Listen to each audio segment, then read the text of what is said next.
sejam bem-vindos. Agradecemos a atenção de todos que nos ouvem em mais uma reflexão de Palavras de Vida Eterna.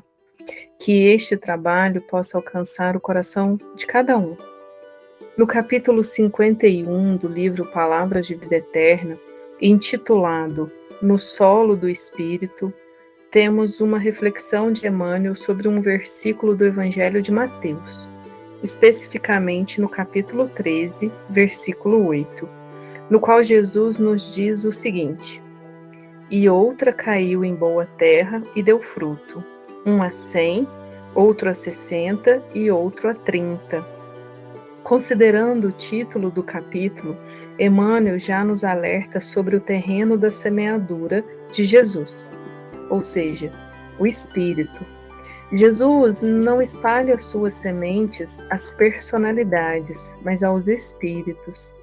Por isso, quando vamos conversar sobre o Evangelho, temos que nos situar enquanto espíritos universais e eternos, ultrapassar as barreiras do momento presente, ir além do nosso estado atual, que é passageiro.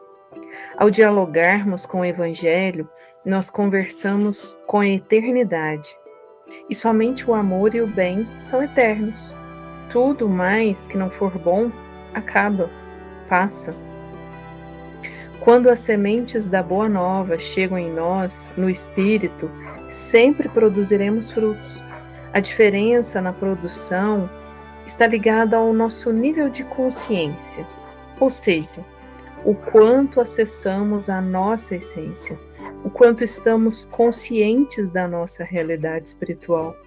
Se não vivermos minimamente como espíritos que dizemos que somos, não enxergaremos as sementes da Boa Nova entregues por Jesus a nós. Por isso, a vivência espiritual verdadeira resulta naturalmente na produção de mais frutos.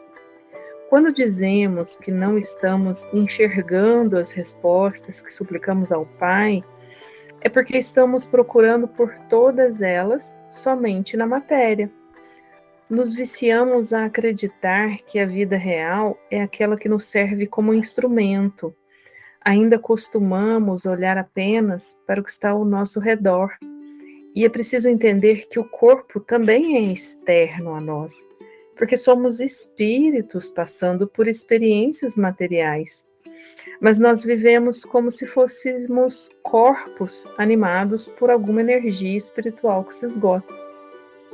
Em sua reflexão, Emmanuel nos conta sobre a diversidade de solos que nós representamos. Segundo o benfeitor, no solo da vida, encontramos criaturas que expressam glebas espirituais de todos os tipos. E então ele nos dá alguns exemplos. Homens espinheiros, homens parasitas, homens superfícies, homens obstáculos, homens venenos.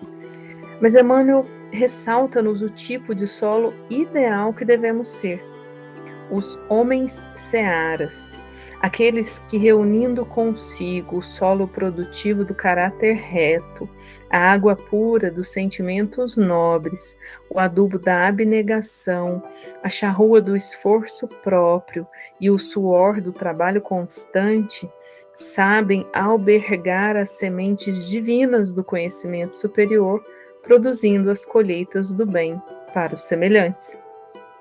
Se verificarmos no dicionário a palavra seara, verificaremos que ela significa extensão de terra cultivada, ou seja, um solo trabalhado, apto a produzir, a servir.